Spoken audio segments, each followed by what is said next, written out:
అయినా కృష్ణన్ నేను చాలా దగ్గరగా చూస్తున్నా. అతనేంటో, అతని ప్రేమేంటో నాకు తెలుసు. పిచ్చిదానా, నువ్వు అతని మైకంలో మునిగిపోయినవే. నేను ఈ సిచ్యువేషన్లో నీకేం చెప్పినా అర్థం కాదు. మోసం కూడా నీ కళ్ళకు మంచి లెక్కనే కనబడుతుంది. మీ పాప పెద్దగా అవుతుంది, కనీసం అదైనా తెలుస్తుందా?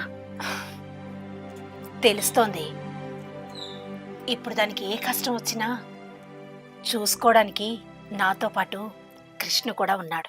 ఇలా గుడ్డిగా నమ్మడం మంచిది కాదంటున్నానే రాధా. ఈ రోజు కాకుండా కూడా ఏదో ఒక రోజు కృష్ణ కన్న తండ్రి కాదన్న నిజం పాపకు తెలుస్తుంది. అప్పుడు పాప అడిగే ప్రశ్నలకు నీ దగ్గర సమాధానం ఉందానే? ఇలాంటి సిచ్యువేషన్స్ ఫేస్ చేయాల్సి వస్తుందని ముందుగానే గ్రహించి పాపకి కృష్ణని దగ్గర చేశానే. కృష్ణ తన తండ్రి కాదనే విషయం పాపకి ఎప్పటికీ తెలియనివ్వను.